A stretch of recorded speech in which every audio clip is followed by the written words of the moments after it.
Google, replay that song. Good night. Good night, good night, good night. It is Wednesday. It is 10 o'clock. As you know, Wednesday, 10 o'clock. It's time for Late Night with Teddy.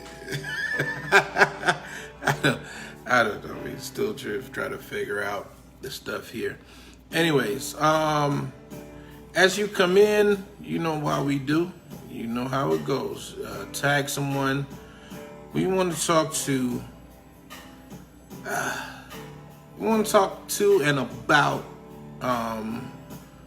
just single motherhood, if you will. So, if you are a single mother, if you were raised by a single mother, such as myself, then I definitely want to hear from you tonight. So as you come in, say what's up, and also make sure that you go ahead and you share, invite some folk to come on, invite some people to come talk to us. But I do want to hear from y'all single moms tonight. We're going to get into some stuff. We're going to talk. I think that it's something, we need to have a discussion here. Because there's certain things that I think is very important that is understood. I think that a lot of people don't speak directly to, single mothers. I think there are a lot of single mothers that are out here just kind of doing it on their own and by themselves. And y'all doing the best you can. Most of you are doing a wonderful, great job. We're just some things we want to talk about tonight regarding even that whole situation. So as you come in, tag some folk, invite some people to join us. And like I said, I definitely want to hear from you all tonight. All right. Hey Dominique, how you doing, beautiful?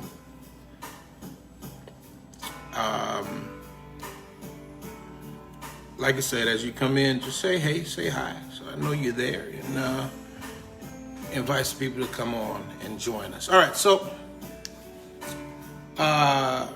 hey Google, turn volume to 3. All right, so I had a conversation with a mother, a single mom, and we were just talking about, just overall some things that she had going on in regards to raising, her son, and just some ways that just some things that she chose to do and chose to incorporate into the raising of her son. And it made me realize that a lot of single mothers are out here just kind of doing the best they can, doing the best they know how. And in doing the best they know how are sometimes causing things that are not intended. All right, let me first say this before I say anything else. I love single mothers. I have a soft spot in my heart for single mothers. Why? Because my mother was a single mom. She had 2 children. She had 2 boys. And she, as a single mother, had to figure out how to raise 2 boys to be men. And that is a task unto it. That is a tremendous task. Now, I will say a little bit of disclaimer. I'm a little bit limited in this discussion for 2 reasons. All right. Number 1, because I'm not a single mom, obviously, and number 2, because I'm pretty sure the dynamics of raising a baby girl is different than raising a baby boy. I can speak as a man who was raised by a single mom. So what I want to talk about is just some of the things that from the perspective of an individual who was raised by a single mom, just some of the things that you want to look out for, some of the things that you want to encourage, and some of the things that you really you want to kind of hold back from. And we're just going to go ahead and discuss like some of the ways, the things that we do affect our children. I think a lot of times we don't really understand how powerful just little things are, and small things that we do, small things that we employ as far as in our attempt to be in an attempt to be a great parent, that we don't realize a lot of times is causing issues, really. You know what I mean? It's causing issues. There's not really another way to say that.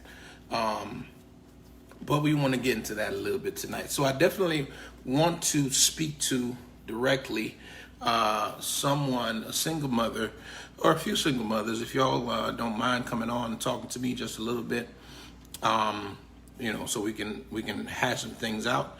And not only, but especially single mothers who are raising daughters. So if you are raising daughters, I need you, put on your good wig, and just come on. You don't have to put on makeup, a full beat. Just, put on your good wig, take off the bonnet, leave the bonnet on. It's all right. Just however it is that you are at this moment, you're comfortable. As long as you want to come on and talk to me, I want you to come on and talk to me. All right? Come and talk to me. Okay, so I just really want to talk to you today. Okay, so like I said, I was having a conversation with this lady, with a friend of mine, a very good friend of mine, and what she was talking about was her son. And now her son is over the age of 21. All right, her son is over the age of 21. However, she still felt it necessary. He still lives at home. He's over 21. He still lives at home. And, she just felt it necessary to monitor his coming, his going, and so on and so forth, whatever the case is. He wants to move out. He wants to, start, living life, if you will, or whatever the case is. But being the awesome and amazing mom that she is, she want to make sure that he's prepared for this thing called life. And so, trying to help save some money, get a job, get his finances right, or whatever the case is, before he embarks into the world. And I had a little bit of an issue with some of the things she was doing, and I was sharing that with her, whatever the case is. But I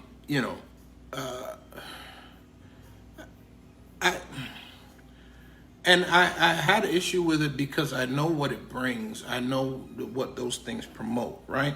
And we'll go into some of that in a little bit, or whatever the case is.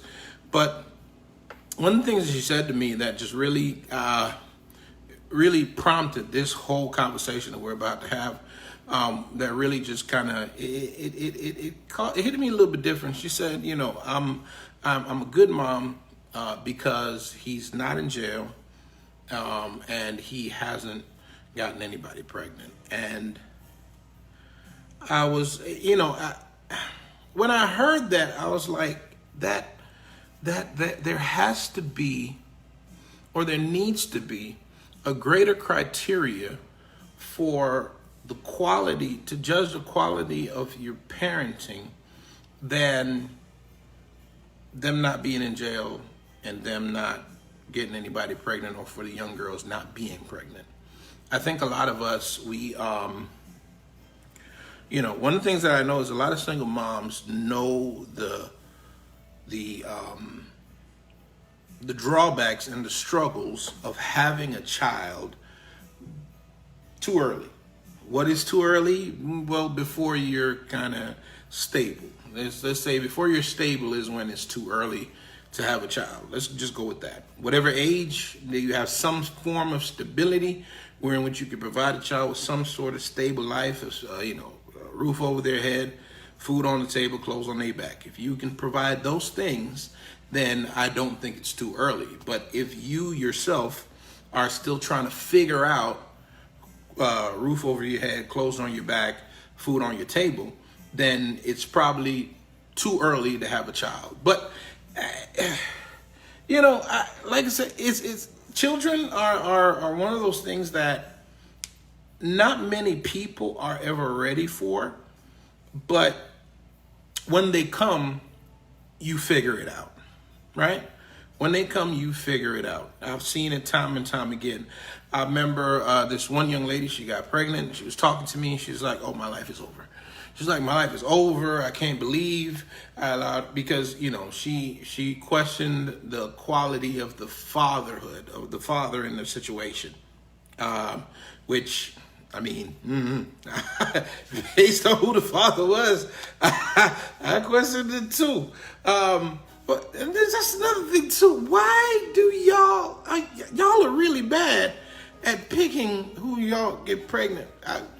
Maybe that's victim blaming. But we'll talk about that in a little bit too. All right, we got a couple things to talk about tonight, but we're gonna get into all that. So she said that her life was over. She's like, my life is over. Because she felt like because she was about to have this child, she was young, she was still a little bit unstable, felt her life was over. My life is over, and I'm just, whatever the case is. And I said to her, like, you're not the first person to have a child, number one, out of wedlock, and number two, with someone that you would rather not have the child with. I think a lot of people, a lot of people have been in that situation, unfortunately. It's a very unfortunate situation to be in, but I think a lot of people have been in that exact situation where in which they, where in which they are in a situation that they would rather not be in, that they think is life ending, if you will. But like I said, you figure it out. You work it out, whatever it is you have to do. If you have to get another job, then you get another job. If you have to, if you can lean on family, then you lean on family. And sometimes you just gotta find some type of way. I saw in the news the other day, this mother, she got arrested because, did she get arrested or did she get fired? Either she got arrested or she got fired because she had the children with her. She put the children, I think she got fired. She put the children in the break room while she was at work, and, she got in trouble for that. And the thing about it is that it bothered me because basically she got in trouble for doing what she felt she needed to do to provide for her children, right? And I know, like I said, a lot of people who have been in that situation where they are just pretty much doing whatever they think they need to do in order to provide, in order to make ends meet, and in order to give some kind of decent life to their children. And the reason I'm saying this is, the reason I'm pointing that out is because I think, like I said, a lot of people have felt over the course of their life that, they made bad decisions as far as all that is concerned. They weren't ready to get pregnant, and let me listen, no judgment. Listen, no judgment. Listen, if this is not you, I'm not judging. All right? Everybody's situation is different.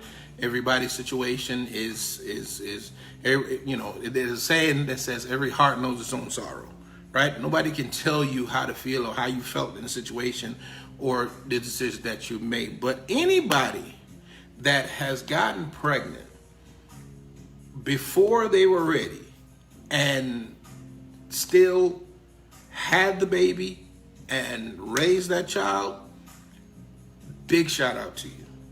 Big shout out to you. Big respect to you. If if I had $1 million, if I could afford it, I'd search you out and I'd make sure you were straight.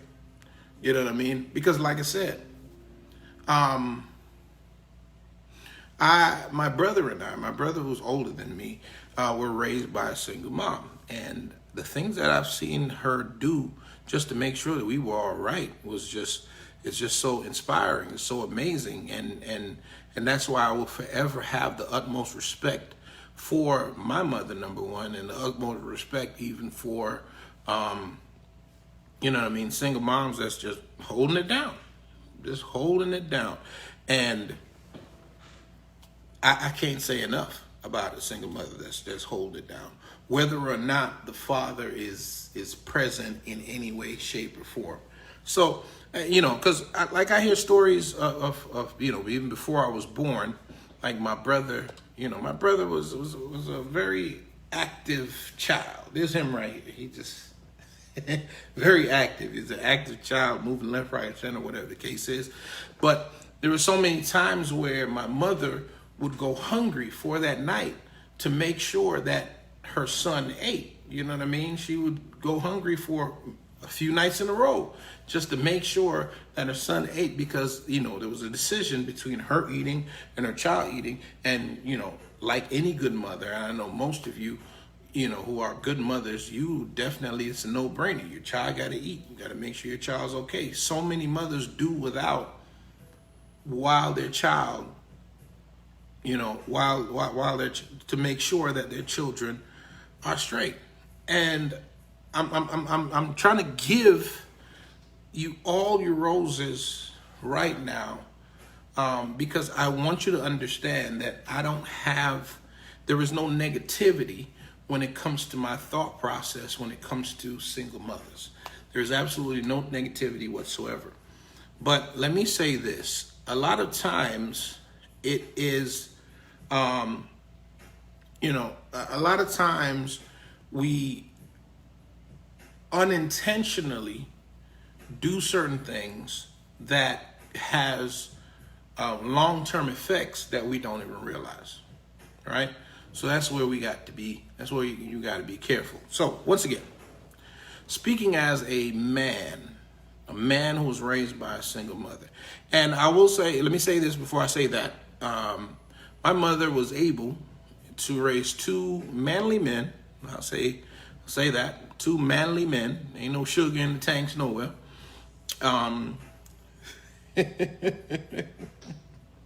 You ever run to the dudes and you can tell they was raised by their mama just by, you know, their mannerisms and such? Yeah, no, my mother was able to raise two manly men. Both ended up in ministry. My brother was married, children, whole 9 yards, or whatever the case is. You know, and by the criteria of my friend, we've never been to jail, and we've never, you know, we didn't get anybody pregnant out of wedlock. And so ain't no young teddies running around the place nowhere, all right? We don't have no babies running around, whatever the case is. So, but she was able to do that. And one thing she had to do, she had to figure out, and I heard her say it, she had to, in essence, sacrifice her femininity in order to raise as manly men as she possibly could. All right. Now here's the thing: can women raise good men? Yes, women can raise good men, but unfortunately, it is very difficult, next to impossible, for a woman to actually teach a man how to be a man and what manhood really is. Because I see the memes all the time, and y'all seen them, you know, real men do this, and real men do that, and real men do this. And when I read what real men do, I could tell immediately that it was written by a female. It was written by a female because, once again, the standard of manhood that a female has in her mind is different than the standard of manhood that men have. Right? What makes a man to a man is not necessarily the same thing that makes a man when it comes to a female, to a woman. So we have to be careful and understand that, you know what, you cannot put your idealistic views of what you think a man should be based on your experiences, based on based on what you think you like or think you know, whatever the case is, and try to put that on that male child and expect that it's going to work out well, because unfortunately a lot of times it doesn't. Now, one of the things I want to share is just basically like, why or what is the criteria or what makes a good son? If you have a single mother, what makes that son a good son? You got to understand, here's the thing. I think one of the mistakes that we make all the time is thinking that we own folks. We think we own people. Husbands think they own their wives. Wives think they own their husbands. Parents think they own their children. And for that reason, they try to force them to be things that they don't necessarily even have the capacity to be.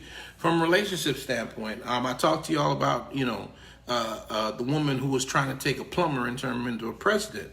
No, he's not a president. He's a plumber. And your presence does not automatically turn this plumber into a president. That's not how that works, right? So when you choose or when you allow yourself to be chosen by a man, you got to understand that the man that you are chosen by is the man you're going to get.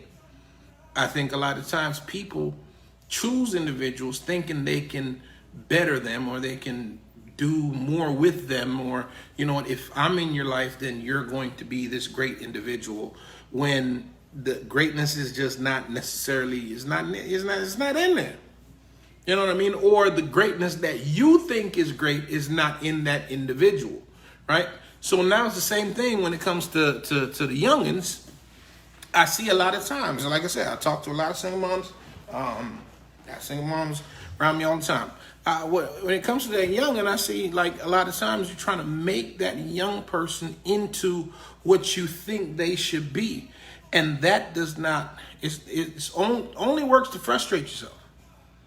That's all it does. Trying to make that young person into what you think they should be, because at the end of the day, there is a conversation about nurture versus nature. Nurture versus nature. On one side is a question: do you become who you are because you were nurtured into it, or do you become who you are because of your innate nature? And I think if I was to answer that question personally, I think your innate nature, more than anything else, is really who you really are. I think that God selects your nature. And as a parent, your job is to nurture that nature.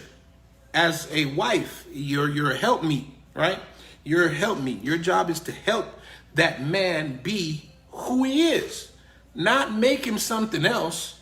Not make him, a better thing, different, but make him the best you can do as a woman when it comes to a man. Best thing you can do is to make him a better version of who he is. That's good right there. Hey, what's going on? Shari, Patricia, thank you for joining me. Gina, love you. Tanisha, thank you so much for joining me. The best you could do, or I think your goal is to figure out who that individual is and nurture that, right? Figure out who your son is and nurture that. Figure out who your daughter is and nurture that. I remember one of my favorite programs of all time, top 5, top 3 maybe, Fresh Prince of Bel-Air, right? And I remember there was an episode with the daughter, Ashley, right?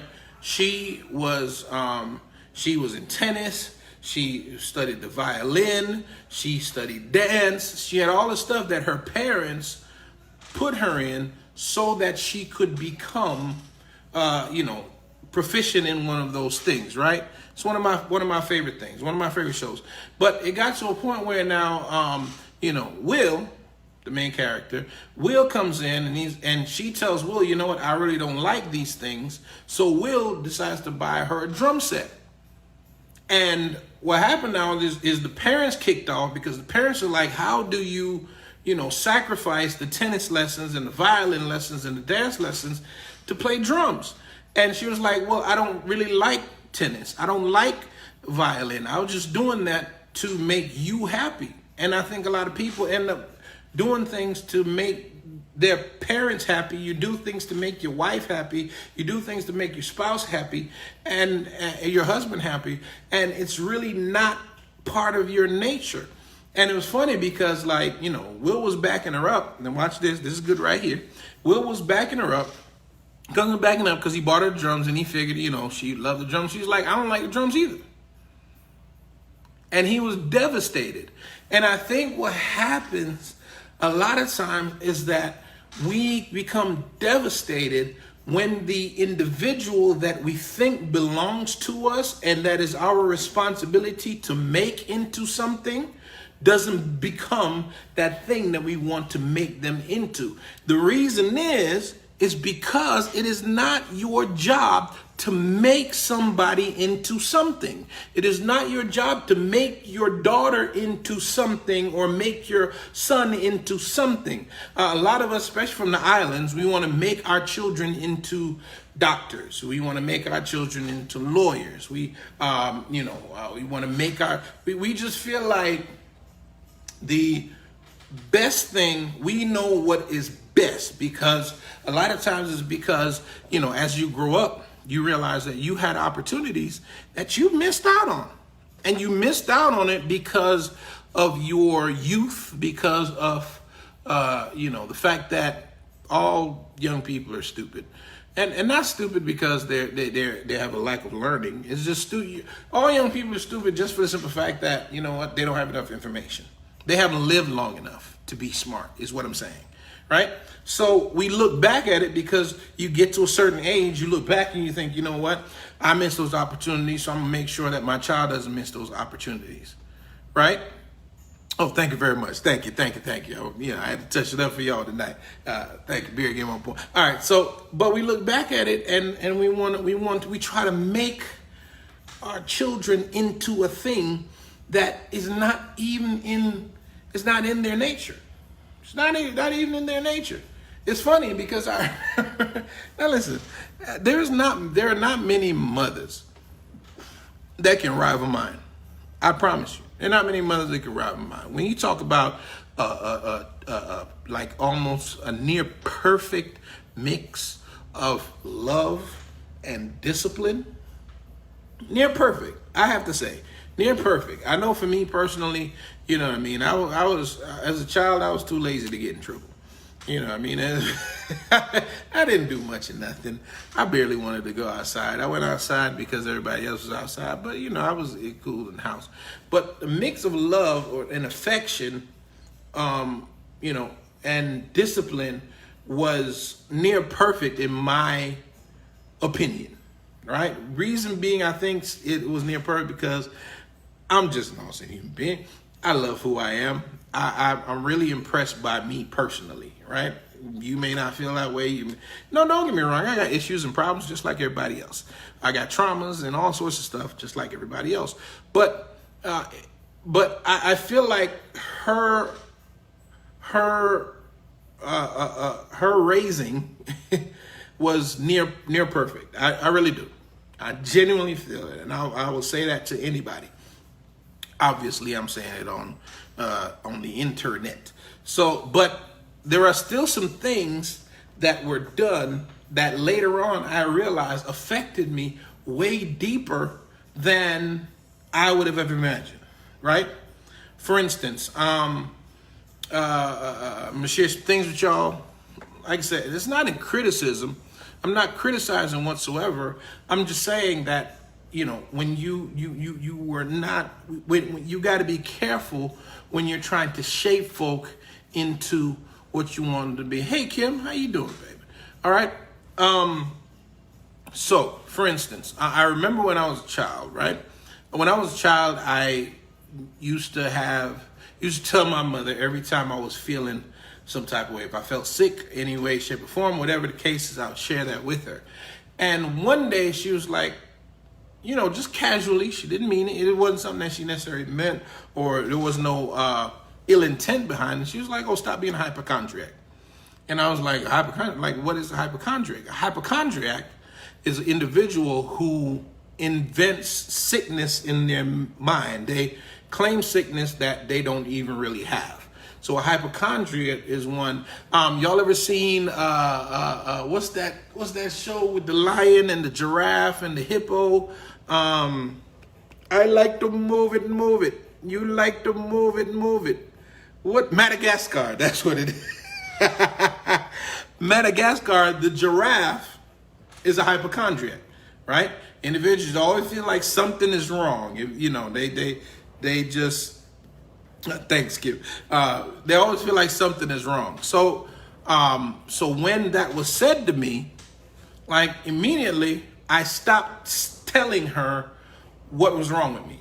I stopped telling her when I had aches and pains. I stopped telling her unless it was something that I could not hide, like, having like a really bad fever or something of that nature. Unless it was something that I could not hide, I just stopped telling her altogether. Was that her intention? No. Her intention was for me to not complain about sicknesses that I don't have all the time. But every time I told her that I felt something, it was legitimate, right? I really, at least I thought so at the time. But let me give you another example. And it's funny because, like, when you look back at your life and you see how things have shaped your life, you know what I mean? It is really amazing, especially if you pay attention. So, were you faking it? Was it? No, it was real. As far as I knew, whatever I said was wrong was wrong. But because it was so frequent, it seemed as though it was not. So, like I said, unless it was. And I think it's funny because, man, I just had an aha moment right here, right now, right in front of y'all. Like now, I don't, listen, if it's not falling off, I'm not going to the doctor. I'm just not. You know what I mean? I've been to the doctor for checkups and all that stuff there. I'm very healthy and human being. But as far as like aches and pains and, you know what I mean? Like the other day, I kicked a metal, it was a metal pole that was sticking out of the ground. It was about this long, and I didn't see it, and I kicked it, and almost it had a severe toe injury, severe, like can't walk type thing. But you know what I mean? I toughed it out. I remember waking up one morning, I couldn't walk, like something in my hip, in my pelvic area, I could not walk. And, didn't go out, but toughed it out, whatever the case is. But like I said, it's when you got to be careful. I say another thing. I took Spanish in high school. I took a year of Spanish, and then I switched over to French, right? Now, big disclaimer. This isn't in no way, shape, or form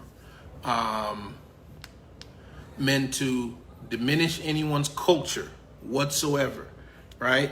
But understand, at that time, back in the early 90s, it was not cool to be Haitian, right? In high school, any Haitians that's watching, y'all know, back in the early 90s, it was really not cool to be Haitian. It was cool to be Jamaican, but as far as any other subgroup, it really wasn't that cool. You know what I mean? So, and I remember I took French and I came home and I was very proud of it because I really wanted to learn French. I love French. I took to French way more than I took to Spanish.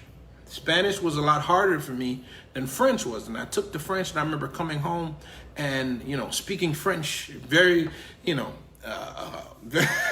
very proud of myself. You know what I mean? Parlez français, or whatever it's, I don't even know what it's supposed to be right now. But, you know, because there was a, you know, it was kind of funny, like, oh, you sound Haitian. And I was like, and that just, I feel French. Just from that one comment, I feel French. And like I said, not to diminish anyone's culture, but at that time in high school at Piper High, it wasn't cool to be French. It wasn't cool to be Haitian. It just wasn't. And so because I was told that I sounded like I was Haitian, all of a sudden, I failed French. My favorite subject, I failed it clean. Like a good solid, I don't mean got a D, I mean I got a solid F in French. So I took Spanish, French 1, French 2, failed French 2, went into Spanish 2, and that's how I got my 2 credits for foreign language or whatever the case is. Anyways, but and then finally, I'm just pouring out my heart to y'all tonight. Finally, I have not cried for an emotional reason since my grandmother died. Now, my grandmother died back in, I believe, 1992, somewhere around there. And once again, it was just a simple comment. It was with all good intentions, but you know, my grandmother died, and my mother came home, told everyone about the you know, my grandmother dying. So at the time, my grandfather and my cousin, who was raised by my grandmother, was in the house with us. So they started crying, and I started crying, and my mother said a simple thing. She said, "Hey, you have to be strong for them." I stopped crying immediately, and I have not cried for an emotional reason since then. And there's a question of, can I cry? Is it that I stopped? No, I've tried to cry. Like I said, man, sometimes some things are going down, I'd love to have a good boo-hoo, but I just can't. And I don't look down on anyone else that cries. Any men, I think it's healthy. I think it's very, very healthy for men to cry. I think it's healthy for everybody to cry. Scientifically, it's healthy. It releases certain chemicals, endorphins, and things that really help your mental state when you are able to actually cry about certain situations. But it's just something, you know, like Terminator said, it's just something that I can't do.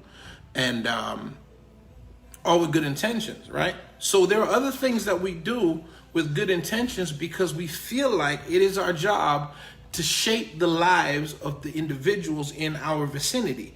We feel like it is our job to make sure that they become what we think they should become. And what I'm saying is we have to now, I really want us to change that mindset and change that narrative, especially if you don't have children yet. I would hope that you would change that narrative, change that mindset, and understand that your job is not to cause that child to become, but to find out who that child is and nurture who they are.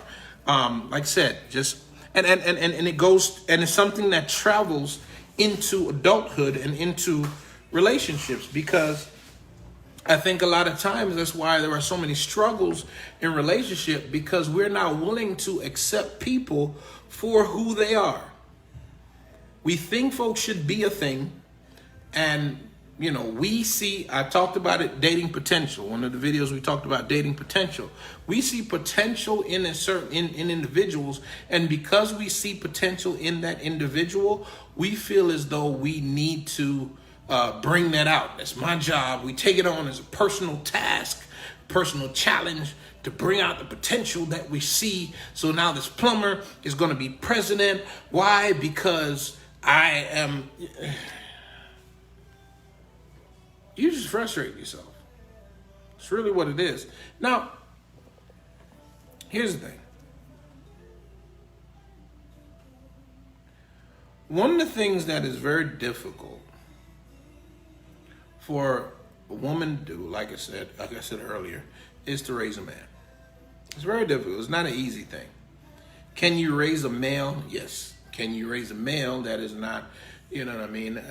It is. I think it's a big, it's an erroneous thought process to think that someone's sexuality is what it is because of who raises them or whatever the case is. I don't think that's. I have not run into anyone who has an alternate lifestyle. We would be very politically correct right now. I have not run into anyone who has an alternate lifestyle that said they were that way because they were raised by a single mother. Or it's not really not how it goes. But what I do know is that the dynamic of that household does make a huge it does have a weight on certain issues that child may develop as they go along. So that is why I always say, whenever I talk to single mothers, my recommendation is always to find some male voice that you could trust, some male figure, some male voice that you trust to be a voice in that child's life. Now, please, ladies, listen to me carefully. Don't leave your children with men, period. Don't leave men that's not their fathers, right? Don't leave your children with men unless you have the utmost faith in that individual, unless you just with 100% surety know that he is a good man. Don't leave your children. Stop leaving your baby girls with your boyfriends. Please. I'll say it again. Stop leaving your baby girls with your boyfriend, right? And in some cases, don't leave your baby boys with your boyfriend. Don't just try not to do that. But you do need to have. You say, is that a serious thing? As far as leaving your children with a man. If that's what you're asking about, Gina, it's a very serious thing. It really is. Because you got to understand, like, there are people out here that have genuine, I would say issues, and they don't have the same level of care or restraint for your child that you might. You know what I mean? And sometimes, the thoughts get perverted, and some men are unable to control themselves, especially when it's not their child. You know what I mean? Yeah.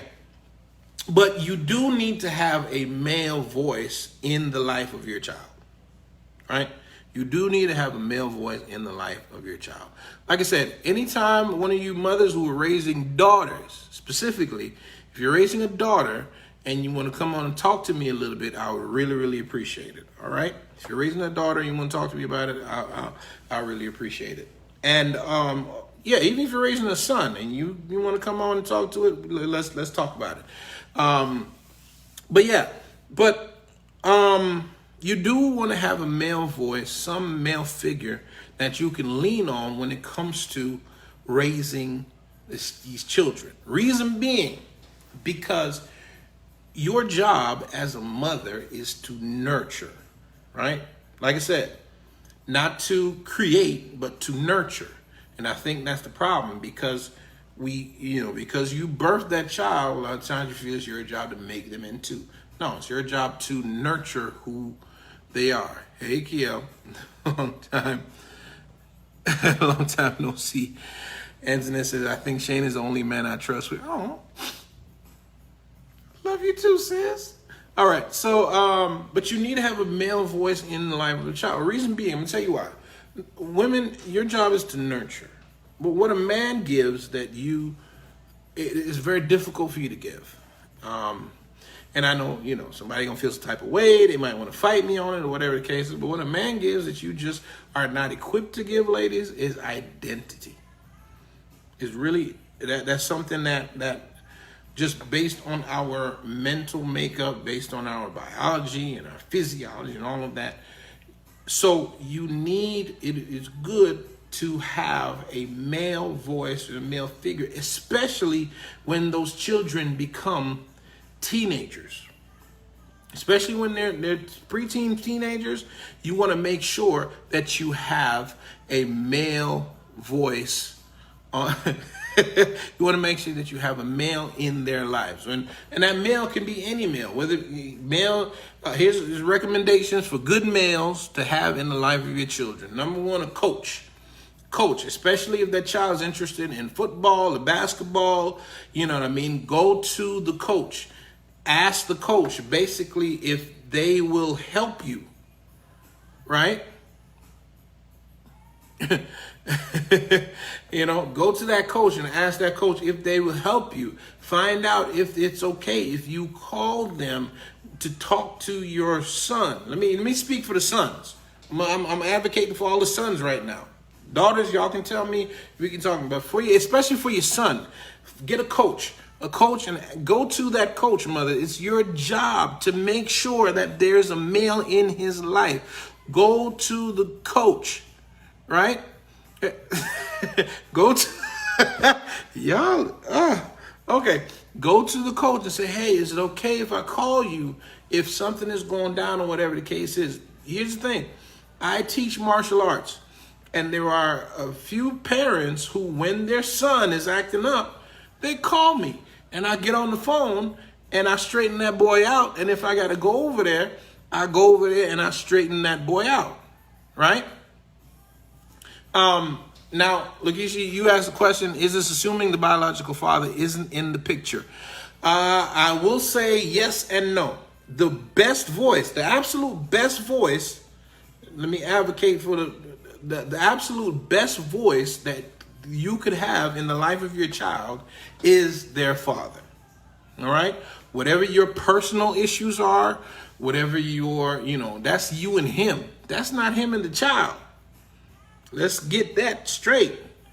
Whatever your issues are, that's you and him. That's not him and the child. So if he is a man, and the kind of man that is able to like I said, give that child. Now here's the thing. I will say this. There's sometimes where you have some men that just. I wish Darren was here. He could tell you. You could use the words that I need. But you have some men that say ain't ish. They ain't nothing. They just raggedy. In the Jamaican vernacular, you have some men that might just waste man, right? So even though they're in your child's life and you want them in your child's life, you need to now look and see, okay, if my child takes on the characteristics of this man, not as your husband or your ex-husband or your ex or your baby daddy or whatever, but just who they are as a person. If my child takes on the characteristics or starts going in the way of this man's general philosophy, am I going to be, is that a good way to go? Is that where I want to be? Sometimes, like I said, the child's father can be in his life, but you still need somebody else who is able to kind of bring a different perspective and a different light. Like I said, there are times when mothers who have the fathers in the children's life give me a call. And I'd be like, hey, such and such and such, because they see that I am a person of integrity. They see that I'm a person that has, certain views and morals and so on and so forth that maybe the father doesn't necessarily have. Sometimes you have fathers that are overcompensating for not being there. You have fathers that overcompensate, so they let the children get away with murder, you know what I mean, or whatever the case is. You need a strong bass. You need somebody with some bass in their voice to say, hey, tighten up. Right? You need that bass. I promise you. Listen, I've seen it time and time again. I've been in the room where the mother's like, Jimmy, stop that. Jimmy. And all I got to say with the little bass, hey. And Jimmy gonna stop because he hear that bass. Don't underestimate the bass. You need that bass in the voice to straighten out some of these children. A lot of times you have children, with the martial arts school, I run into all sorts of children. With the church, I run into all sorts of children. You have children, who they say have ADHD. They say can't keep still. They say got this, that, and the third. You know what I mean? Julian, you know my boy Brandon. I love that little boy, but he can't keep still to save his life. And the thing about it is, a lot of times when you have them saying that it's ADHD and they have behavior issues and so on and so forth, a lot of times it's because the base is missing. The base is missing. It's not, they don't need the pill, they need the base. They need it. Hey, sit down. I ain't gonna say it again. Don't make me come over there. They need that little bass in the voice to really get them right. Right? Now, and you say, well, that's easy for you to say you don't have any. No, I don't have any. I've been around and I've trained and I've taught and I've mentored children for pretty much my whole adult life. Right? Let me get some of y'all comments. Y'all comments getting away from me. Y'all comments getting away from me. Okay. Carlton Grant says every male is not a man. Oh, you preaching. Every male is not a man. You're absolutely right. It's a blessing that you are in the children's life. That's awesome. Well, I try. That would be the ultimate voice, I guess, the fathers. And so, man, I just heed that. True. Now, that is very, very true. You as a mother, and like I said, I put this stuff on y'all, not saying that we shouldn't tell fathers, hey, be good fathers or whatever the case is. But one of the things that we have to understand, and this is going to free a lot of you, if you can just grab a hold of what I'm about to say, it will free a lot of you from a lot of the bad feelings that you have, the bad memories, and just the ill intent that you may have towards your the other half of that situation. A lot of time, listen, people can't give you what they don't have. It is very difficult for a man who never had a man in his life to be a man in somebody else's life. Oh, come on now, preaching good. A man who never had a man in his life is rarely ever gets to a place where he can be a good man in somebody else's life. So a lot of times you're expecting these baby daddies to be fathers or dads, and they don't know how. It's not that they don't want to, they don't know how, or they feel inadequate, so they don't even bother. Unfortunately, for a lot of mothers, you don't have that option. You don't, because that baby is usually yours. You birthed the child, you have the child, you breastfed the child, so you don't have the ability to walk away from the child. But a lot of times, just because of that fear of the unknown and never have knowing, and they don't have any point of reference for this new situation. That's why a lot of men are not in their children's life. They just can't give what they don't have. People cannot give you what they don't have. Gina says, I had to ask myself that when my daughter was 3 and made a choice to not have him around. Not a role model. Yes, other man figure was needed. Yeah. All right. Kids, I've seen you in action. You don't play and they know it. That's right. That's right. That's right. No, listen, that dude that got you pregnant and dipped, if you look back, I guarantee he does not have a proper relationship with any male figure. Other than his homeboys, he has no proper relationship with any senior male figure. And like I said, you can't give what you don't have. Now, because you're a mother, you have to figure it out. And I know there's a little bit of resentment because you had to figure it out. So you're like, well, he should figure it out. And I agree, 100%. I don't know how to make a percent sign, but 100% I agree, right? But once again, it's instead of you being mad about it, it behooves you to understand it and make adjustments. Once again, you can be mad about the sun being hot. But if you are expecting the sun to stop being hot, you're fooling yourself, right? You're fooling yourself. So understand that it's better that you understand, you know what, the sun is hot, so let me make adjustments. What kind of adjustments? If you can, you get an umbrella. If you can't, stay inside. If you can't, if you're inside and it's still hot, and get some AC, like make some adjustments to the situation, and it will make your situation better instead of constantly being mad that the sun is hot. So what I want you to do right now, oh thou single mama, I want you to release that dude from the resentment of him not being there. Understand the situation that, you know what, he just didn't have it, and make adjustments. What are the adjustments? Placing a male figure, or making sure that there is a male figure in that individual's life. Gail says that's true, and just because they know their father doesn't mean they have a relationship. Like, I know my father. I know when every Monday I knew where to go find him to get some money. I knew where it was. I knew where he was. I knew where to go get money, but the relationship was not there. So the difference, one of the things that saved me, I'll be honest with you, one of the things that saved me was church. Two things, actually. It was church and having an older brother. Church and having an older brother. Reason being, because in church, I would always try to cling to one of the male figures in the church.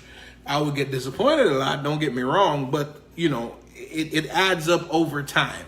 So I would always try to cling to one of the male figures in the church. When I was younger, like my uncle would be at the house. So, you know, that was some kind of male figure in the home. And it's funny, like my uncle, when he used to come around, he came around and, you know, he had a cool car. He was a cool uncle, coolest Uncle Beeswax. Internet know what I'm talking about. But, you know, Uncle Beesman. You know, so he'd come around. But watch this, and this is interesting, but he came around, he had a very cool car, you know, he was just a cool individual, period. He curses a lot, and he smokes weed. Now watch the power of nature versus nurture. I don't curse, and I've never smoked weed a day in my life. Even though as a child, my uncle, who was a male figure, curses a lot and smokes weed. My brother, who was one of the biggest male figures in my life, you know, even since he was a child, I don't remember my brother being a little boy.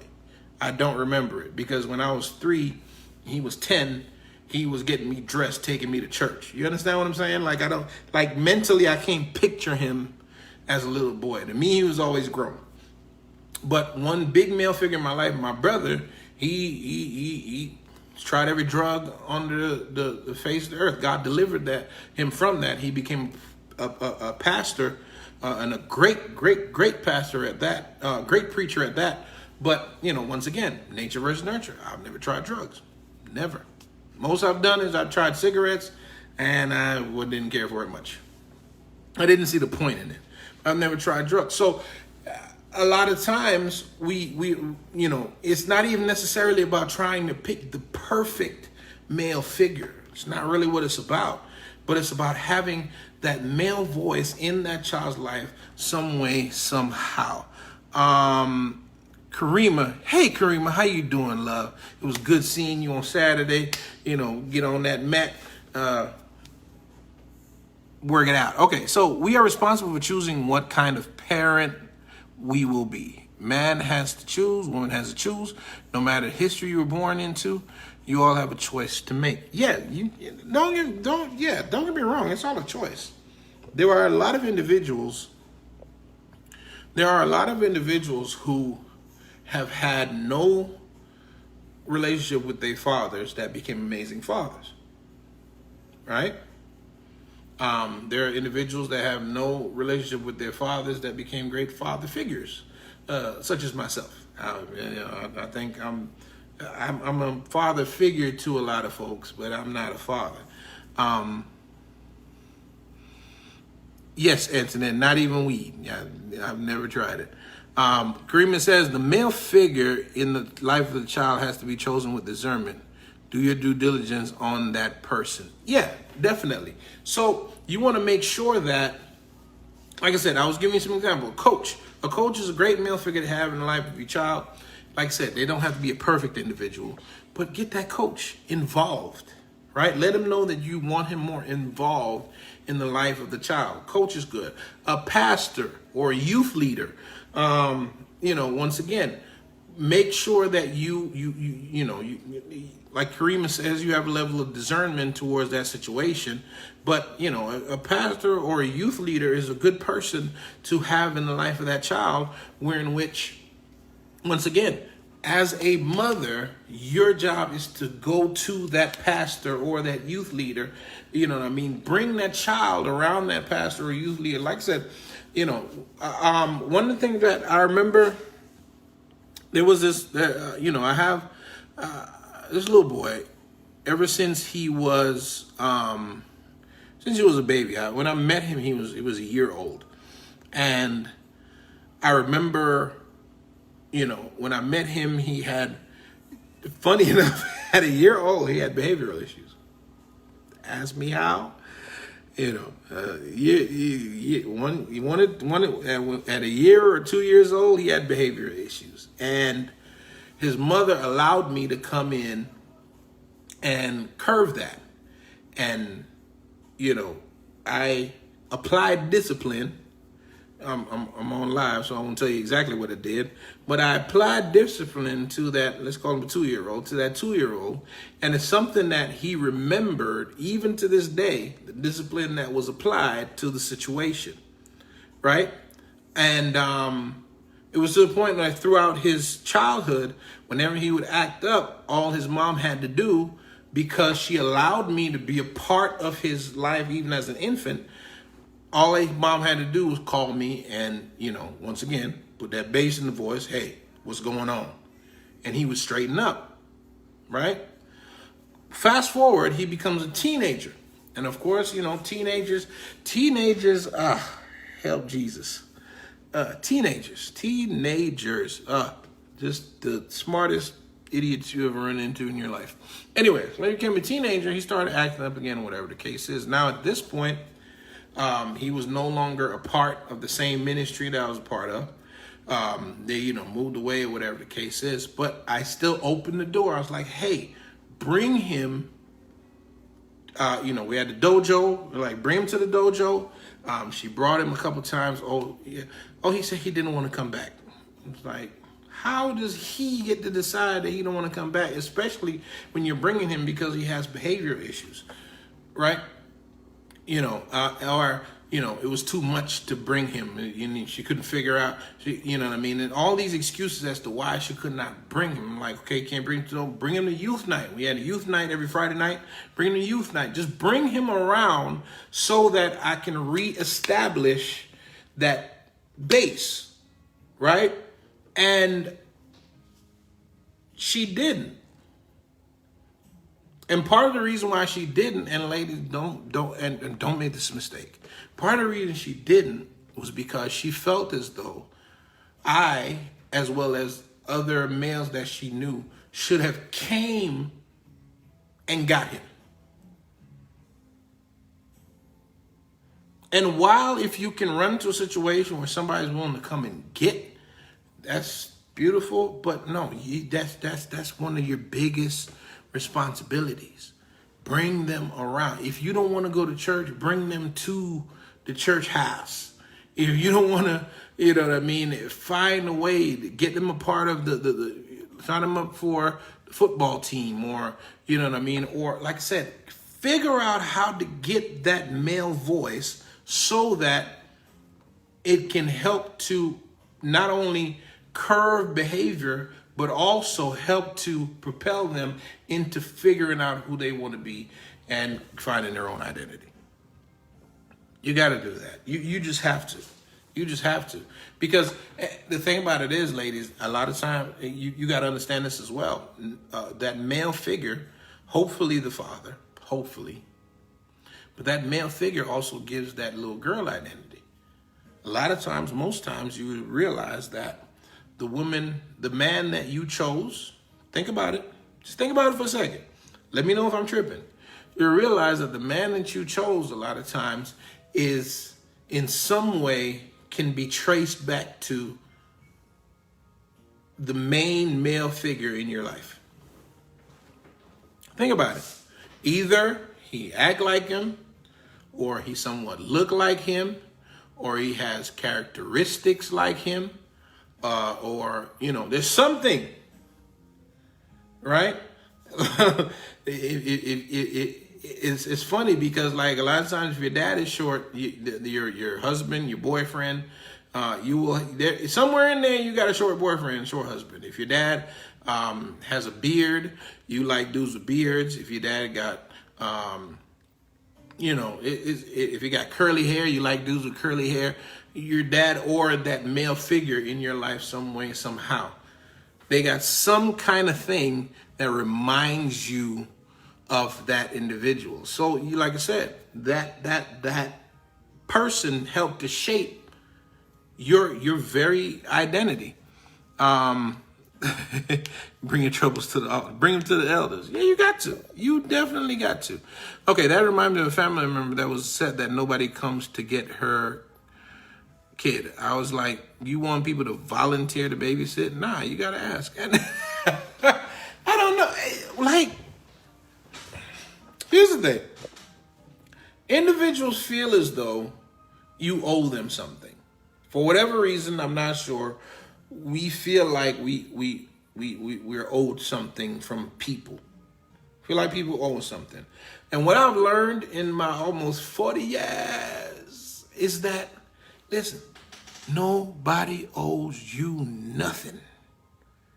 I know it's double negative, but I just wanted to bring that point. Nobody owes you anything.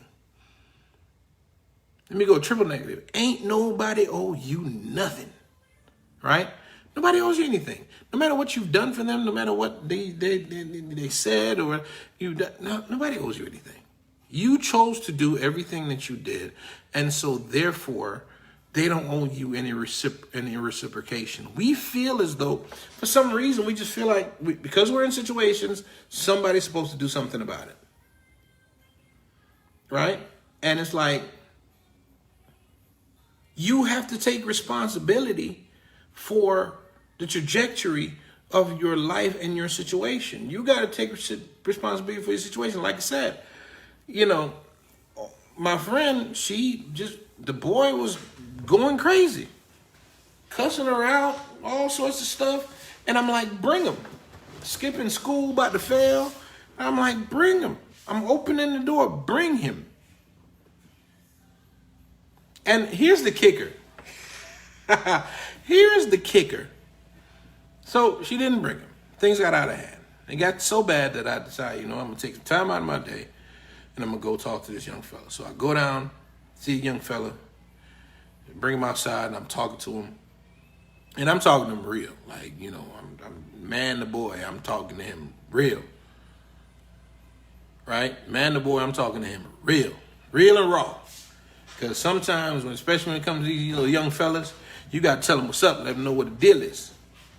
And it's funny because he knew how to manipulate his mom. He went and told his mom that, he didn't like how I talked to him.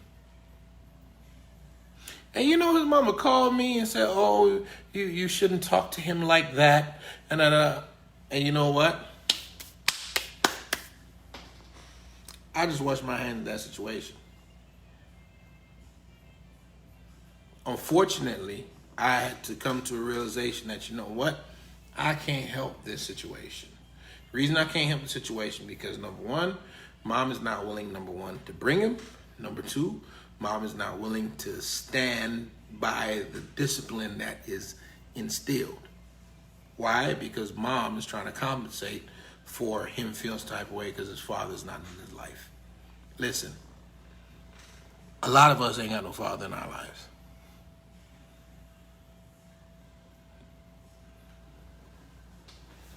If we were waiting for marriage to have babies, no probably no bond. A lot of us would not be born if we're waiting for marriage to have babies.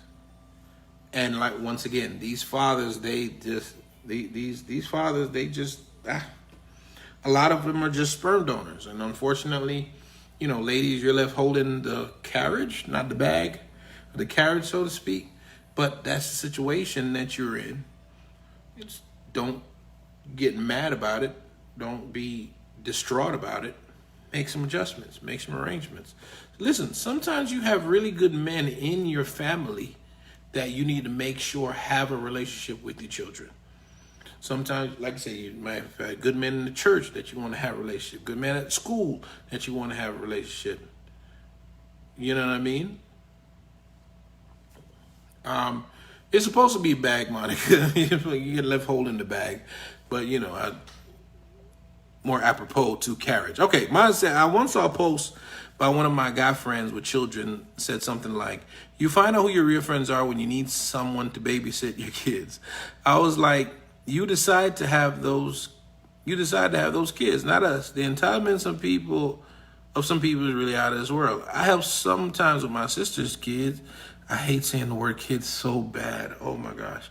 I help sometimes with my sister's children, but fortunately she never tried to guilt me into doing it. We had one Bible study where pastor said, cows have calves, dogs have puppies, and goats have kids.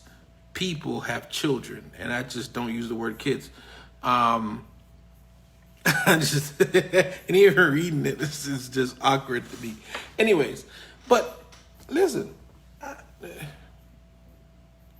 there's not many times, and this is not an invitation. I don't have no room for children up here, but there's not many times I asked to watch a child or to spend some time with a child. I'll be like, nah.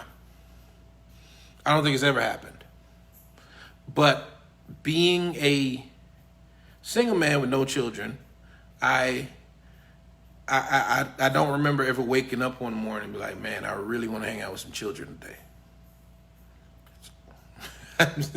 It's not a great desire of mine to wake up and hang out with some children today. But you know what? When we are at the dojo, when we have the children, I love them children. And they love me. They know I got their back. And they know I'm, of course, they also know I don't play. So they get smack right. You know what I mean? And I give them leeway. And, I'm willing to talk and have certain conversations I'm not willing to have. Why? Because you're a child. And, different people have different feelings on that. Some people feel they need to explain everything to a child. Sometimes I don't. They explain nothing. Not at this point. Not when you acting up. Here's what I think when it comes to this whole child rearing thing. I think you have to establish your absolute authority. I think that has to be established. And whenever you bend from that absolute authority, it should feel like a privilege. That's what I feel, personally. So do you believe in whooping? Listen, do I? Earlier I said that I think that what my mom did as a mother, as a parent, was almost perfect. I'm talking about childhood growing up. Mix of discipline and love and affection. Very good mix. I don't have many issues with my childhood because even when I was disciplined, all the times I remember being disciplined, it was for a reason. I was never abused. So for the simple fact that the right amount of whoopings made me into the man I am today, I'm all about that whooping life. But I will say it depends on, number one, the child, and it depends on the situation. What do I mean by that? I was talking to a friend of mine the other day, and she had just finished giving her daughter a whooping.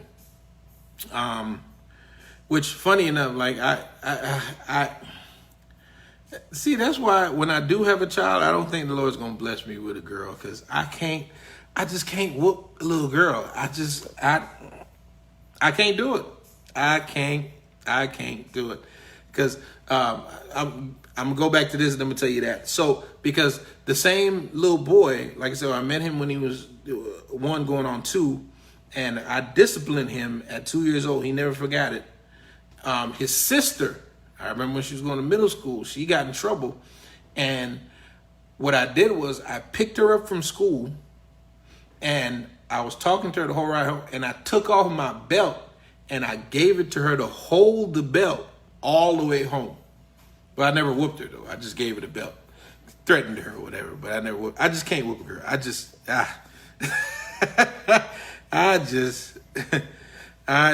can't.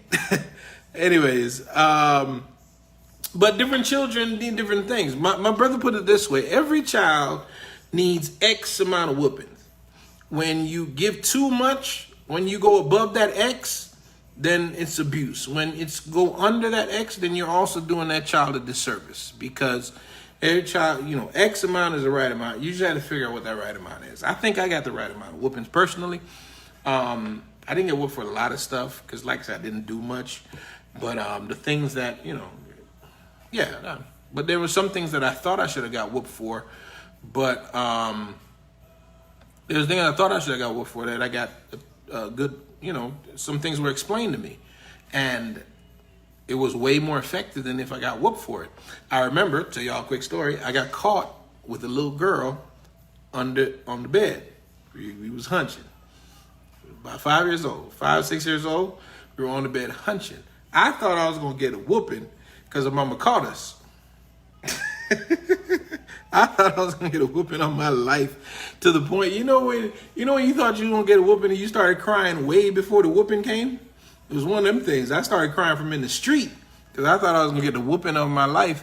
But my mother didn't whoop me. She brought me in her room and she said, Shane, she said, this is exactly what she said. She said, what you did was not wrong, but it's for grown-ups. And funny enough, I stayed a virgin until I was a grown-up. Just from that one talk.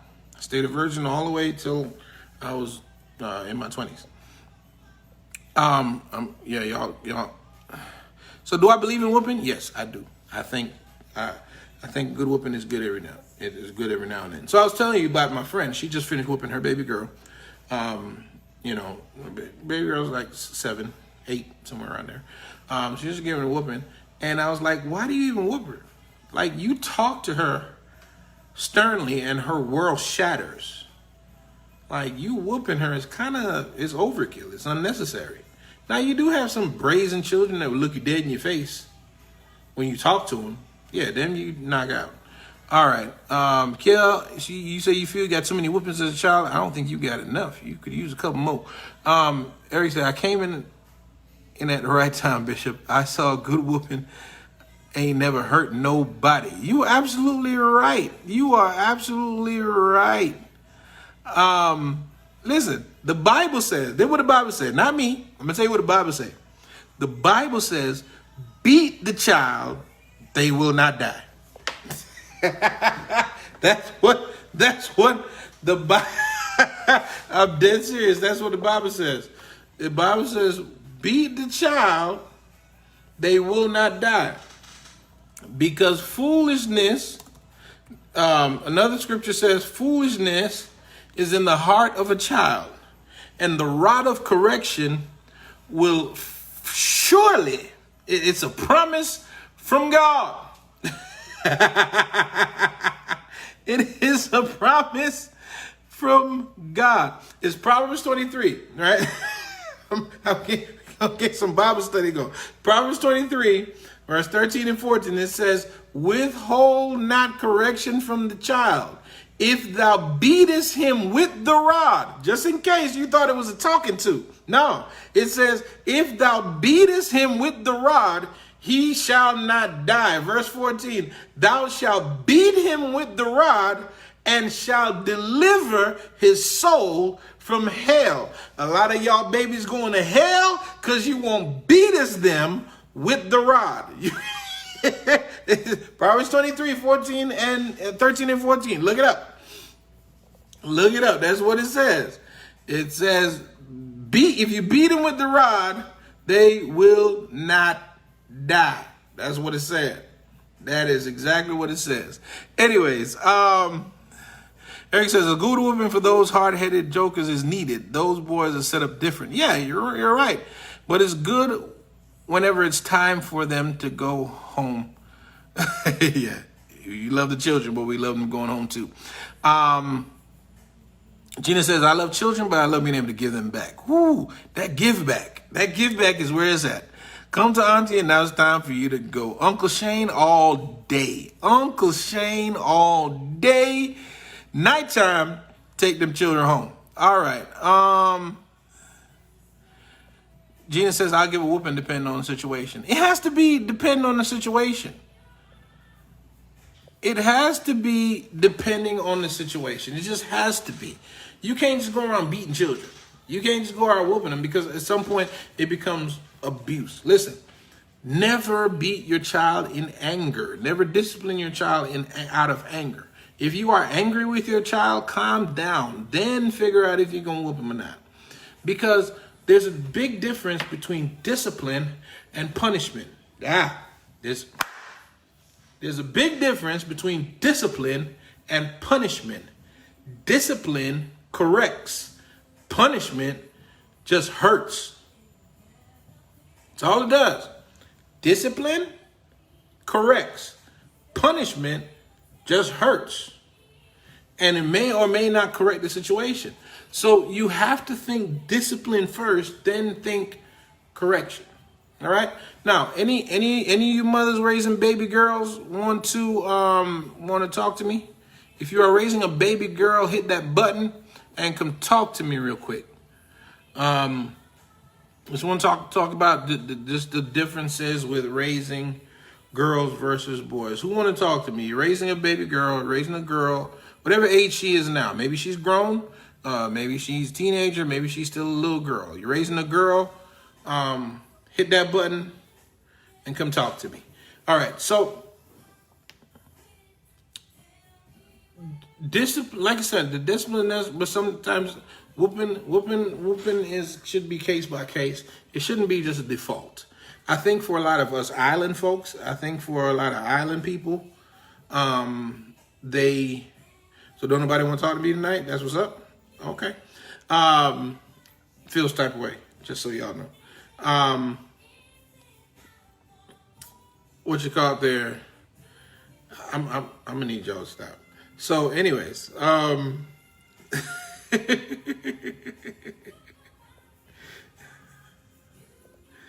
we do have somebody who's gonna talk to me. Everybody say good night to Miss Julian.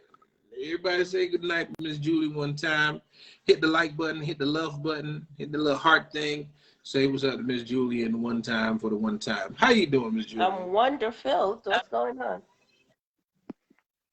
Man, I ain't bothering nobody. I'm just on here trying to help some folks. That's all we try to do. I can see that. Okay, so I ain't really want to talk to you. Well, apparently your connection seems to be shaky. Can you hear me? Yeah, I can hear you. Your connection is a little shaky. Yeah, my Echo Buds was acting up. What do you want to know? Talk to me. All right. So you're raising a baby girl, right? Mm-hmm. You also raised a teenager. Mm-hmm. So going into teenager, right? Yeah. Okay. So but you have the blessing of also raising a boy. Yes. So as a single mom, what was some of the key differences or key challenges with raising the boy versus the girls? Man, I've been so blessed. It's hard to answer that question. See, here's the thing. My children, they don't give me no problems whatsoever. Any issues in there is more from a parental standpoint where I have to check myself one time to be like, okay, what am I doing that would, what am I doing or what could I do differently with with them? But what I will say, like for my son, raising him, and you said, single parent, there was a point when I raised him while being married, so it wasn't so single as it appears, even though mentally it was single. um yeah, we're not going to talk about that part. All right. We're not going to talk about that part. But yeah, Go so what happened is that even though, and I'm not trying to discredit anybody, we all have made choices in our lives that we're not so happy with, we're not so proud of. But even though I was in a marriage and there was a male in the house, there wasn't a father figure. There wasn't that person who could really teach him to be a man. And so here I am as the woman, and at the time it was just him and yeah, well, no, it was the two of them. Um, at the time, here I am as a female trying to do the best that I can to raise a son, even though there's a male ahead. in the house. So that for me was one of the biggest challenges, trying to be a mother and a father at the same time to this poor, fella. And what I find is that because there was no male figure for him to look up to, it Mhm. started to affect him, and it started to affect him in ways that I definitely didn't want. It, Say again. no, I said it definitely Yeah, it does. does. Like I said, I've been truly blessed that my children don't give me problems. I never had to be running to the school because of issues or he's acting up. He doesn't do drugs. He's a well-behaved child. And I don't count that on myself. I just say, that's just a blessing from God Himself. Because, Hmm. when you really look at it and everything the experiences that he's lived, like, dude could be out there doing all sorts of stuff, getting in trouble here, there, and everywhere, but that's not the case. You know what I mean? But that was challenging for me because I was trying to teach him how to be a man, but I'm not a man. I really don't know how to be a man. That's one of the most powerful realizations that I think a woman can ever come to when it comes to raising a son. Hmm. Just understanding that you can you really don't have the wherewithal to teach. That's like me trying to teach a girl how to be a girl. I'm going to be at a loss. Like the best I can do is try to shape her mannerisms in the way I think women should be. But far as concerned, I don't have the experience and how certain things make her feel versus how it would make even a young man feel. Hmm. So, come to the realization that as a woman, you are ill-equipped, Yeah. for lack of a better word, for man raising. Hmm. So with with not having a necessary father figure in the home or whatever the case is, what did you do anything specifically that you can put your finger on in order to help that situation? I mean, again, I count everything as a blessing Hmm. that's happened in my life, over the course of my life. I remember, going through all of that, and then things started to affect him where he went from straight A's to having an F I think he was in middle school at the time. Was it middle school? Yeah, I Hmm. think it was middle school at the time. And I was like, oh my God, I can't afford for him to fail like that. And then I realized what was affecting him. So, thankfully I've met some people along the way And so there is, there is that male figure that I could be like, well, I don't even know that I could trust at that point, to be honest with you. I wasn't 100% sure that I could trust this person. But at the same time, like that was kind of like the hope, like if anybody could do it, then this person has a shot at it. And it was definitely a clear shot. Like that was like a sniper takeout. You see what I'm saying? And then so, I got him connected, and he started to, build a relationship, which he was hesitant with at the beginning too. And that's the Of other course. thing, because he is not he's not a big social, he's not the social butterfly. So he was hesitant at first, but then I think he came to, he started to realize that, what, this dude is cool, he thinks a certain way. And then I found out that they pretty much think the same stupid way. I'm just saying. They think the same way. So then now, they build that relationship, and then he started to change, and then come fast forward. Now he wants to do stuff like he got into martial arts and stuff. And then you see Joe, that was another impact again, another male figure. You see what I'm saying? Now he has that other male figure again now in his life. And, with the two, it's like a powerhouse, and that turn things around. I mean, there's still things that I would like to see done differently, or him doing certain things, so on and so forth. But yeah, that's the very, very important for single mothers to identify, like you were saying earlier, like identify a coach or a pastor or whatever. And like I said, if you can trust them, then by all means, because unfortunately, we have these children out here, boys and girls, that you try to get help from people, and then they get molested, so on and so forth, and make the situation worse. Yeah, I think that, one thing you definitely have to kind of try your best to protect your children when you're exposing them to other people. Mm-hmm. But it shouldn't be. It should never be a case where you dive headfirst into any foreign relationship for your children. Mm-hmm. Uh, Something that should build over time. There should be a trust level and so forth. And unfortunately, you cannot 100% eradicate, the chances of any of that happening, because most times people are molested is by people they actually do Mm-hmm. trust.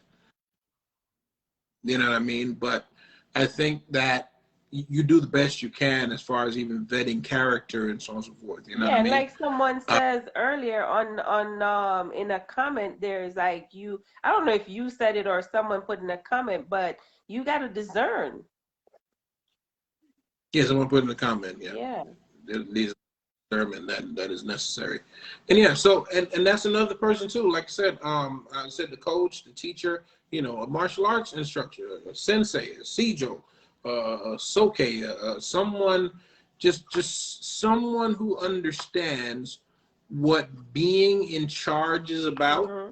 Someone who understands the responsibility of having folk in their care. And like I said, but you also have to place that child in their sight. Because, for instance, when we have martial arts classes, we have 20, 30 children running around the place or whatever the case is. Now, don't get me, now, obviously, squeaky wheel is going to get the grease. The child who has the biggest not learning, but behavior issue usually gets most attention, Mm-hmm. unfortunately. But I think it's important, once again, that you be in contact or communication with that instructor, with that martial arts teacher, with that coach, with that teacher, with that pastor, with that youth leader, with that mentor, with that, whoever that person is, and make sure that they understand that you need them to help with raising this child. Mm-hmm. And most times, especially if they're in that capacity, they are more than willing. They are willing to do so. They are willing to put forth a little bit more effort and time. You know what I mean? And I think one of the things I can say for you, I think one of the things that you did that was very instrumental in even, just benefiting your children is that you got involved in the things that that you got involved in the things that were headed up by, good men, so to speak. Mm-hmm. So, you know what I mean? Pastors, you want to go to church and try to get involved, even if it's not for your sake, but for the children's sake. Another thing that you did, you got involved in the martial arts as well, so that now, even if that child doesn't necessarily want to go, you have some leverage to say, hey, go, or whatever the case is, because you got involved in that situation. And I think that's a mistake that a lot of people make, where they just trying to send Mm-hmm. instead of being Involved, involved. yeah. If you're signing your child up for basketball, be one of the parents that's involved in, bringing the juice and bringing the cookies, or whatever the case is. If it's like I said, whatever the situation is, try to get involved, not for necessarily your sake, but definitely for your child's sake, so that they can understand that, because one of the things that causes children to misbehave, and a lot of parents don't realize this, one thing that causes children to misbehave is a lack of unity. Mm. The lack of unity. Children will play parents against you. If they know Oh, that yeah. mom and dad are not unified, it will cause behavioral issues, because they will try you. Mm-hmm. If they see, whether it be a unity between mom and dad, if you can have, even if you're not together, but some kind of cordial unity towards that child, unity with you and the coach, unity with you and the instructor, you and the teacher, you and the pastor or youth leader. If there is unity, with unity there is Your strength. strength, yes. And respond to that unity, respond to that strength. Mm-hmm. I totally agree with that because, like you said, with me getting involved in the things that they're doing is they respond to it because like, for example, the older daughter, like she's great at dancing and so on and so forth. But when it was time for her to dance in the church and stuff, like she didn't want to do it because she was like some I want to say it's a confidence issue, Mhm. but which took me by surprise too. Is as you're talking about raising the girls and stuff. Like when she was in elementary school, she would walk on that stage and do her presentation, do her dance, and like boldly. But then as she got older and got into preteen and early teen and stuff, it started to change a bit. And again, I had to get involved in that. Like I was doing praise dance, not knowing how to do praise dance. I wasn't doing it because I wanted to do it. I was doing it because she needed me there in order for her to do well. I did it and she shined. Here's the thing, and your story that just brought something to my remembrance here. A lot of times we don't realize that our children are going to change when they go into uh, adolescence. True. When you go from child to adolescence, there is a change that happens there. And let me ask you this: when she was changing, when you started to see that lack of confidence, was there a strong male figure in her life at that point? Again. Um I didn't say was there a male figure. I said was there a strong um male figure telling her no. or telling her, No. boosting I'm gonna say her? no. I will say no because here's the thing. You mentioned having the coach or the pastor and so on and so forth in their lives. I was in the church at the time, and even though I was really close to my pastor and first lady at the time, I was first lady armor bearer was like her left and right hand, and I had a really good relationship with my pastor as well. But they weren't instrumental in my children's life. As close as I was to them, you know, they check up on them, they make sure at Christmas time they get their gifts, a birthday come, they get their gifts, so on and so forth. But they were not instrumental in their development, in their growth, none of that, unfortunately. You see what I'm saying? So even though we were in the church, and I think that was one of the reasons why the you know, she was dancing because First Lady said okay, she should dance because she saw the talent, whatever the case is. But you know what, there was no relationship, if you will. They, like I said, they were not instrumental in my children's life. Like I had a really good relationship with them. You see what I'm saying? I'd be at their house, you, I was really close. But for the children, they weren't helping the children. And see, and I think, and that leads me to another thing as well. Like a lot of times we bring people into our lives, you know, or you know, and not realize that these individuals, the relationship that we have does not translate to the children. Mm-hmm. And I think a lot of times women do that as far as even with who they date. I think a lot of times you date, like a lot of women, you date men who your relationship with that man does not translate to a relationship with children. You know what I mean? And I do understand the necessity of keeping that child sheltered or whatever from that situation, because you don't want to bring 5, 6, 7, 8 different men into the situation or whatever the case is. But I think that we have to make sure, we have to look at whether or not this individual is investing in in your children as much as they are In investing in you. you. That's true. I You know what I mean? And a lot of times we forget that. We just think it's automatic because I love my children, and he loves, or she loves me, then automatically they're gonna love my children too, Mm-hmm. which is not, unfortunately, is not the case a lot of times. And And sometimes, you so, know, they will love your child as well, or your children if you have more than one, but they don't know how to invest in that child. They don't know how to love that child in the way the child should be loved. And it's not like they, huh? it's not like you skipped out a little bit. It's not like they Oh, no, what? I'm saying it's not like they dislike the child or anything like that. They have love for the child, but they don't know how to love the child correctly. Mm-hmm.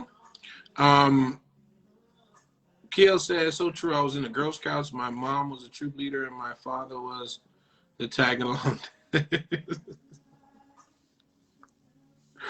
Yeah, but yeah, no, you there has to be an like I said, in a relationship that is developed with that male figure. Mm-hmm. I think it benefits the male as well as the female children. Mm-hmm.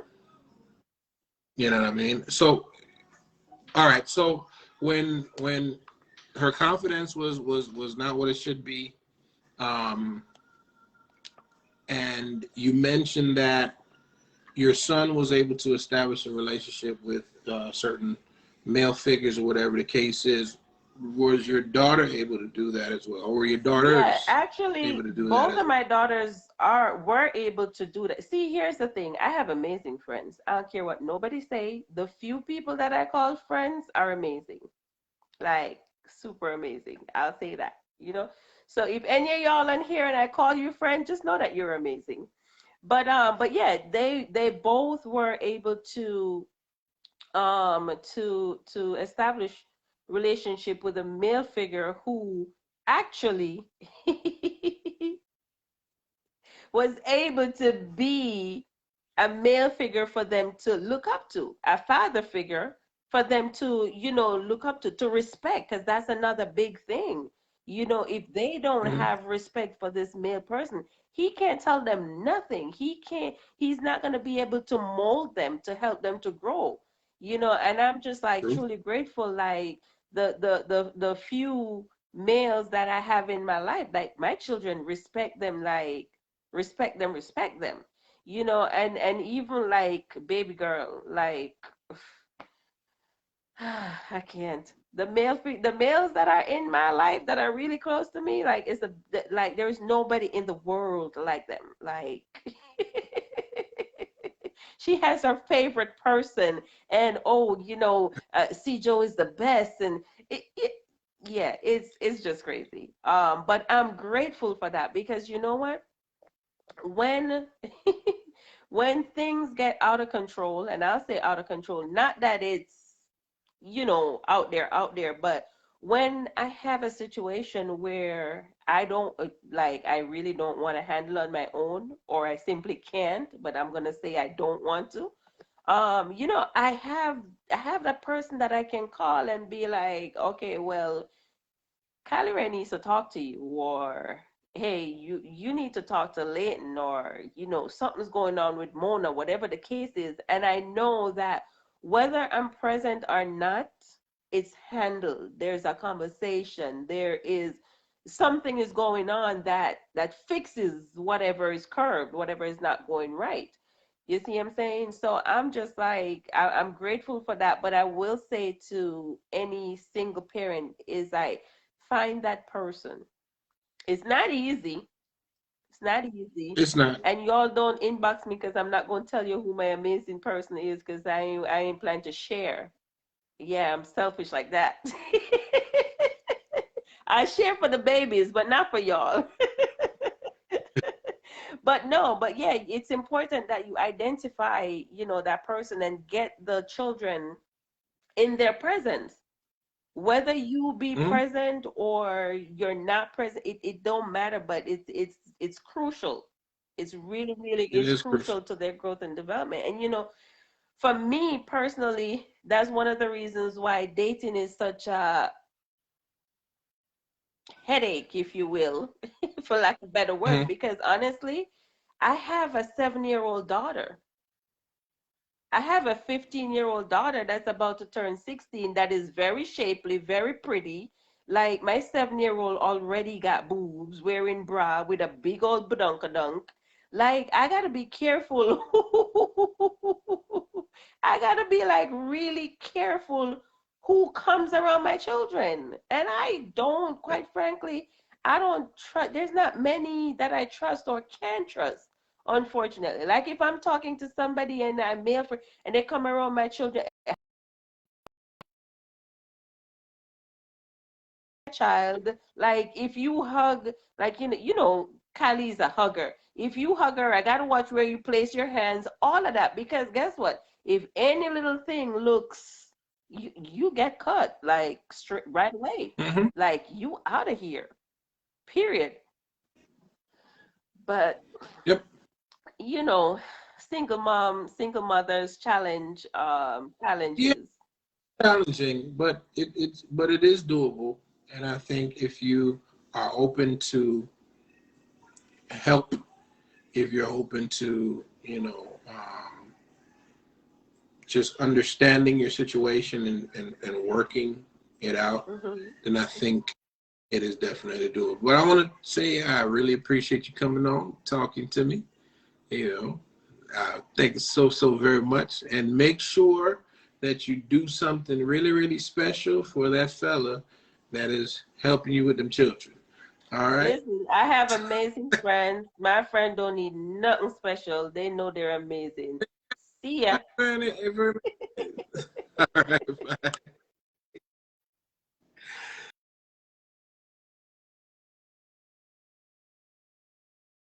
So there you have it.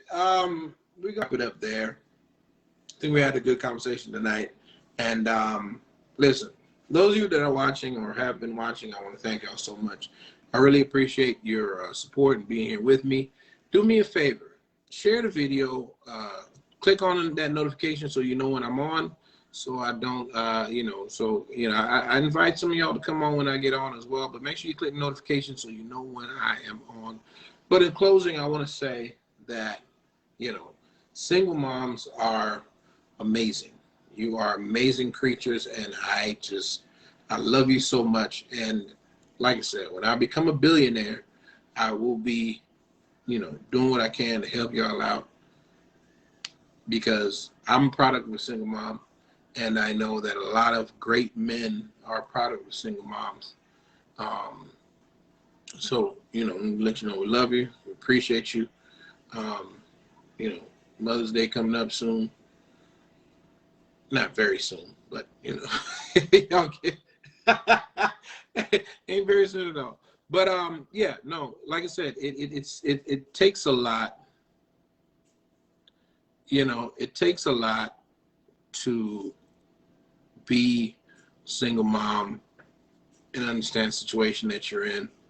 But make sure that, number one, that you understand your situation and make the necessary adjustments and arrangements. As usual, if you have any questions, feel free to let me know. If you have any ideas for stuff you'd like us to talk about, go ahead and jump in the inbox and let me know what you'd like us to talk about. Try to do this every Wednesday at 10 p.m. I know it's a little late for some of y'all, but you know what? We talking grown folk stuff. All right. So every Wednesday at 10, I try to be on. I'll be on the radio next Monday. Monday, I'll be on 101.9. So be around 7, between 5 and 8 next Monday. But listen, go to my YouTube channel. Go to my YouTube channel and subscribe, please. I need to get to 1,000. Right now I'm at 19. I'm on my way. I need to get to 1,000 as quickly as possible. Go to my YouTube channel. This video will be up.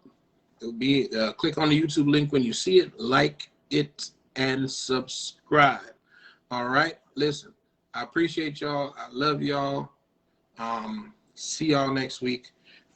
Also, I have another got some podcasts coming out. It's going to be really, really good. Podcast called The Bridge. We'll be talking about faith, finance, fitness. We got there's a bunch of other things coming out. Make sure you look out for it. I'll let y'all know. Other than that, I love y'all. I appreciate y'all. Thank y'all so much for joining me. Love you.